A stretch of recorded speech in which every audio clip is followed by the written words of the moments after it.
But, Bob, there was an interesting situation between Foster and Sullivan. You want to enlighten us about what happened the last time they fought? Well, they fought out at the Irvine Marriott in Southern California, and, you know, it got to be a very messy scene. You know, both guys are rough, tough fighters, and, you know, they thought that the other fighter was taking some liberties with them, and they, you know, it forced them into a foul-infested bout, to say the least, and the referee probably lost some control of it.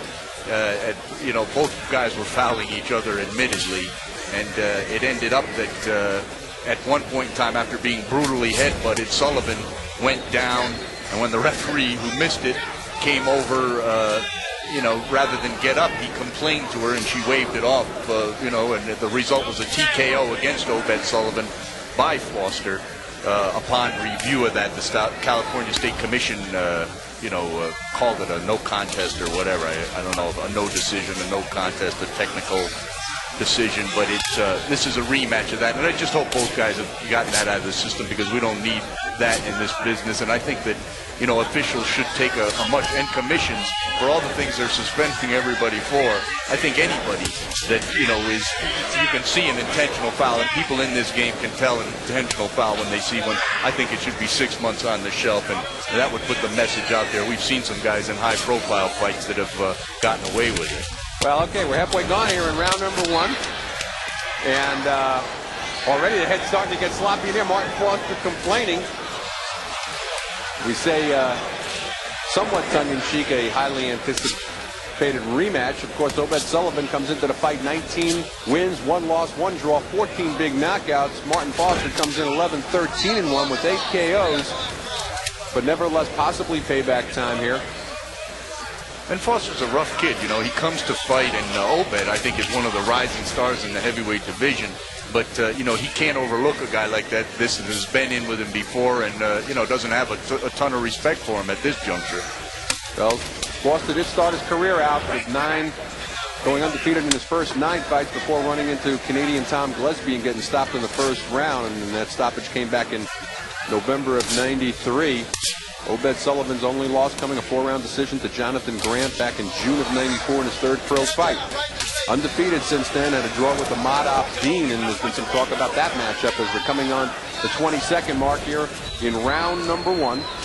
It's a scheduled 8-round fight. And we're already getting very rough inside there. I think someone clued this referee as to what the prior on these guys was, because he's right there.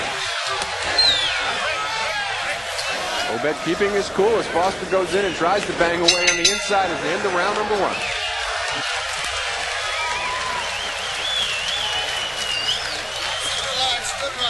Up in the corner there with Obed Sullivan and his trainer Chuck McGregor.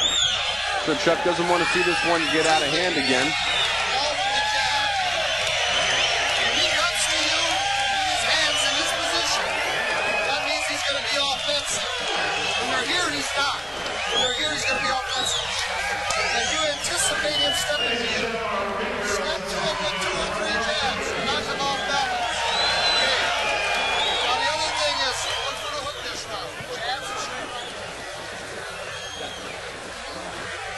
White Pratchett in the corner today with Martin Foster coming in from Riverdale, Kansas.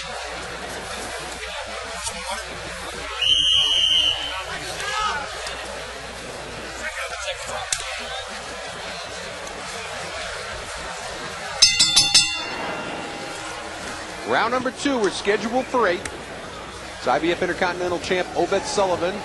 Gold shorts with the red stripe. Martin Foster, black and white. Sullivan's title not at stake here today as we're only scheduled for 8. Looked upon as somewhat of a tune-up and possibly a payback for the headbutting incident between Foster and Sullivan, and that was back in July of '95.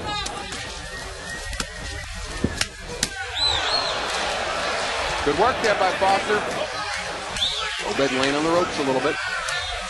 Yeah, I think Obed Sullivan's making a concerted effort here to box Foster here, work behind the jab, keep his hands up, and you know, work him over with the jab, not get inside where, you know, Martin has a tendency to use his head and that's what they want to avoid. They don't want to have any kind of a repeat performance the last time. They want to show, hey, in this period of time, we've completely changed over. We're a world-class fighter now, and this is how we carry ourselves in the ring. As you see Obed listening and paying a lot of attention to Chuck McGregor in the corner.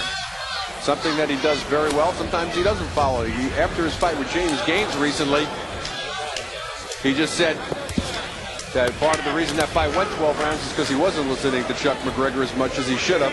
He's also had a habit as of late, Bob, where he's been getting cut. He had that unfortunate incident in the Buster Mathis fight, a fight where it looked like Obed Sullivan was going to knock Buster Mathis out. A lot of headbutting. Winds up a no contest for him as well.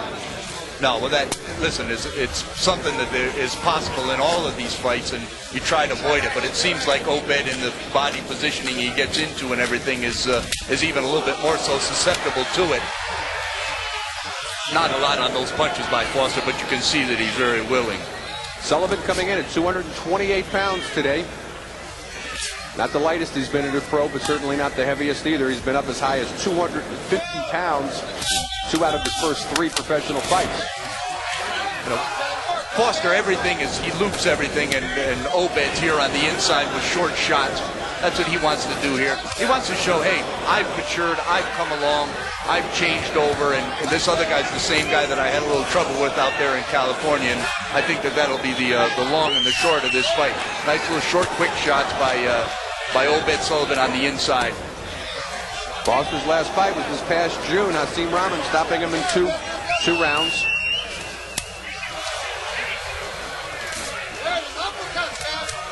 We're coming on the 22nd mark here in round number 2. We're coming from you in the pit. Albuquerque, New Mexico. Amarni Tokyo Rosenthal along with Bob Spagnola. And down goes Foster. Sort of a delayed reaction situation. Oh, and Bob, look at that left eye. I think the heads might have come together there a little bit, and now, is the referee taking away a point for the headbutt from Sullivan? Yes, he is. Was this payback time? Well, I think it's absolutely but their heads, I was just going to say their heads were coming together. They were in there together. And I don't know if it was for a headbutt or a low blow. I didn't see. Obviously, he's cut.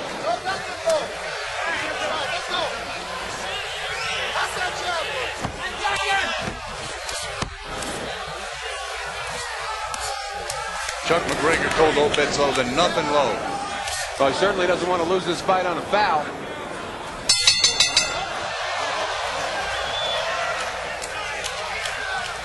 Obed hitting Foster late after the bell. Chuck McGregor jumping into the ring there. Does not want to lose this on a foul today. Continuing yelling, and we take a look there in the corner. Martin Foster, that's White Pratchett.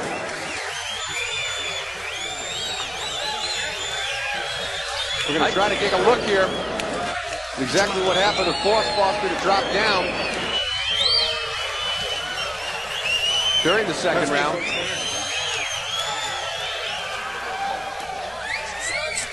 Pratchett, though, hard at work on that left eye, and Bob, we're still not sure whether that was caused by a headbutt. And we're going to take a look here at action from round number 2. There's that low blow from Sullivan. And then you see the late reaction. Foster decides now, I think I'll take advantage of this and drop down. It didn't look that low to me, Bob. Nor that hard. And take a look at where Foster's shorts are to begin with. His shorts are down so low. As we start round number 3, scheduled for 8. Foster coming out, a little mad at Obed for what went on at the end of round number 2. A couple of late shots, a couple of low blows by Sullivan in round number 2. And I haven't seen Foster fight like this in years. He's going to come out like this for a while, and then that's going to be it, because he can't go like this with Obed Sullivan. And we all know from seeing Sullivan before, he can go at this pace as he starts to clean up on Foster. Good sharp shots inside. Foster continues, though, to try and fight back against Sullivan. Left eye closing for Martin Foster. That's Foster. He's in the black shorts with the white stripe. Obed Sullivan, he's in the gold with the red. This is only scheduled for 8. No title at stake here today.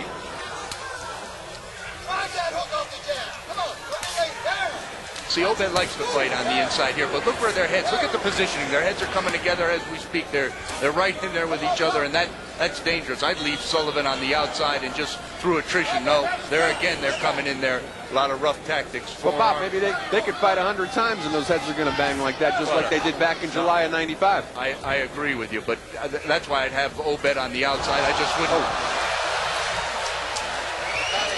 I just wouldn't put him at risk for that because the other guy is obviously up to the task. He doesn't mind getting into a fight like that. No knockdown, just a slip as we're almost halfway gone here in round number 3. You can hear Chuck McGregor, keep your head out of there, jab, jab, tattoo him with the jab. That's what he wants to do because, you know, the longer this fight goes, the more jabs he hits him. And look at the eyes of Foster as it is. Oh, and a nice uppercut. Obed going to the wrong neutral corner. We can't call this one a slip. First knockdown, though, in the fight. Foster getting up slowly. That's it. That's all she wrote. Should it go in the books as a third-round knockout. Obed Sullivan reversing the no contest and almost lost situation from July of '95.